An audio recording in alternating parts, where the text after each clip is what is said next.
Okay. I'm gonna fall off the porch.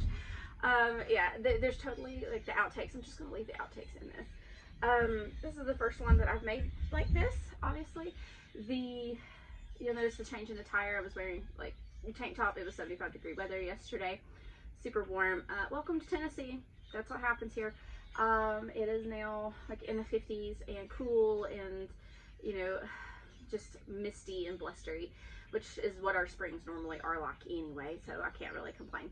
So there are some things that I'm going to work on that are things that we need to get done. I am going to start some more seeds, but the main thing that we're doing this year that I have never done before are potatoes. Now, these potatoes, we have purple potatoes that they have the eyes already starting on them. These potatoes have been sitting in the windowsill. We did buy these as seed potatoes from our local store like Home Depot. I think these were from Home Depot. These are the purple potatoes, and we have some Yukon Golds. The Yukon Golds didn't grow as fast as the purple ones, but they are doing what they're supposed to be doing. So they've got some good eyes on them now. We are going to do what is called chitting, and it's C-H-I-T-T-I-N-G. Even though in Southern it sounds way worse than what it actually is. But basically what we're going to be doing is we're going to be cutting chunks of these potatoes out, letting them sit, letting them harden, and then those chunks of potatoes are what we're going to plant to get our potatoes started. We've already got the grow bags like set up and those sorts of things, and several of these will go in those grow bags. And these are just two types that we were wanting to grow because these are types that are really good, just fried, soups, mashed, just general, any of the way potatoes that you use them. I feel like Samwise talking about this, but yes, potatoes are definitely something that we want to try to grow this year and see what we can get out of them. So in doing this, what did I do with my knife? I just got this out to lay them out. We're gonna cut. You want to have at least 2 eyes on them, like these small ones like this. I'm gonna just cut them in half. You want to try to make it to where your biggest ones can be towards the top, because when you plant this, you're gonna plant this towards the surface because this is what's going to grow. You can already see like little roots and things coming off, but the really cool thing, look at that potato on the inside. That's really, like, it's a really pretty color on the inside. So those are going to be really fun to grow. Now this one has smaller eyes.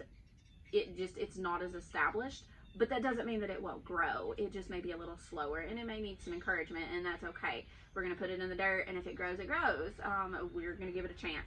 But we've got to let this fleshy part dry out, because this fleshy part, if you took and put, like, you cut them like this and then you put them in the soil, that fleshy part could mold, and then you're going to lose your seedling that's on this.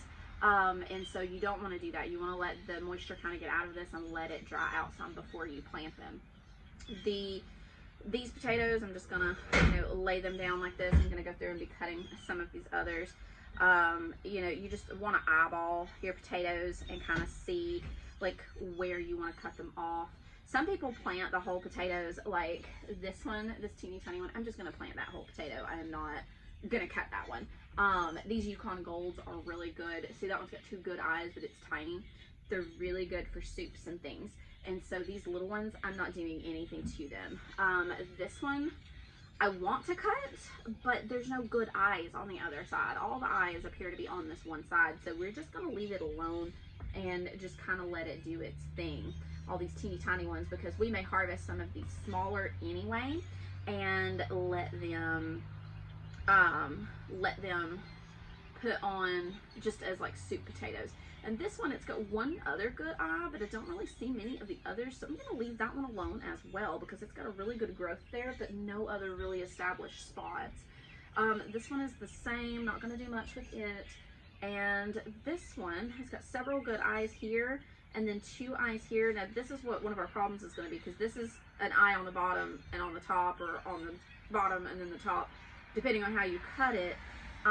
We're going to want to make sure that both of those good ones can make contact with the surface. So we're going to cut right down the middle of that, and I'm going to do this as well, and just kind of split the line between another couple of eyes that we're starting. So that's one of those Yukon Golds with the golden center, to get these eyes established and started. So we're gonna have a couple. I mean, look at that one. That one's getting really froggy, putting out there. But we're gonna have a couple of really good starts with these. And of course, you want to be really careful when you're cutting them, not like when you lay them down, not to break off your eyes, because you don't want to break off that start. You want to let them keep growing. And so this one, I really like. I'm gonna try to split this one, because these are really good and they'll compete with each other, and I really would like them to be separate plants. So I'm gonna just kind of try to cut through there and cut here and let these be their own little plants. And see, there is another eye on this, even though it's not established. That one can still grow, and we're gonna give it a chance. This has got several eyes on the bottom, so we're gonna just plant it, yeah, basically like that, and see what this side will try to do, since it's no longer providing nutrients to that side. So we'll see what we can do. Now these, you know, very easy to separate those two. You got one on either side. We're just gonna separate them out there. It's pretty easy and straightforward. This one, same way. I'm not seeing much growth on this side, but there is one, but there are multiple eyes on both sides. And so I'm just gonna cut it down the middle, and we'll make our little starts. And so out of all of those potatoes, we ended up with, you know, I didn't count them beforehand, but we ended up with all of these starts. Like, every one of these has the potential to be a potato plant. And we plan to put 3 to 4 in those. You've seen the huge grow bags that I showed you, I think the first video. We're gonna fill those up just a little bit with dirt, because what you wanna do when you're doing this is you do not want to bury them 6 inches deep and, you know, expect them to do something. You wanna get them just under the surface, a couple of inches of soil, let them start breaking through, cover them again. That gives them more time to let their roots establish. You're going to do that a couple of times before you really start letting them get up and above and letting them put on leaves, because that's going to establish a root system for them, and you're going to get better potatoes by doing that. So that is the potatoes. You know, we've got that going, and I do have this other stuff going here, but I'm afraid it's going to end up being a really longer video because of that. So I think I'm going to stop this one now, post it maybe later in the week, and then I'm going to do the basil, and I will talk about the basil and why I am doing what I'm doing with the basil. And if anyone is wondering about the sweater, I typically have people comment. I do have my sleeves rolled up. This is one of the first ones. This was a quarantine project that I decided to get out of my comfort zone. Like, I crochet, and I make things like hats and scarves and blankets, you know, pretty straightforward things. I have never made clothing that you actually make the pieces and you piece it together.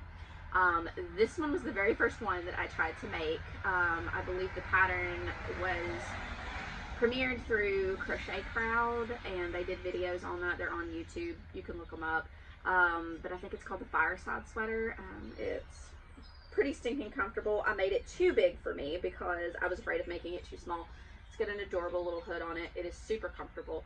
I wear this thing all the time when I'm outside, especially when I'm just needing something to throw on. Super bulky, super baggy. Obviously made it too big, but I would rather it be too big than too small and not be able to wear it, because I put a lot of energy into getting it done. That being said, like, I learned a lot from doing this, and ended up making another sweater with a different pattern a little bit later that actually does fit, that I'm in love with. And I do have plans to come back later and make another one of these that is actually a bit more form-fitting, because I really do like the style. The only thing I would change on it is I want a pocket. I want a hoodie pocket where I can put my hands in. I'm one of those people, one of those chicks. I'm totally for pockets in women's pants. Yoga pants with pockets, shirts with pockets. We need pockets, people. So that is a plan change for my next one that I make when I get into that. But that's more of a fall and a winter activity. It was a quarantine activity last year because obviously we were not really getting out very much. And so I was able to, you know, put more time into this. So I'm going to cut this one off. I'm going to start on another one about the basil, and we will plant those, and I'll talk to you guys about my basil that I'm planting, because I absolutely love basil.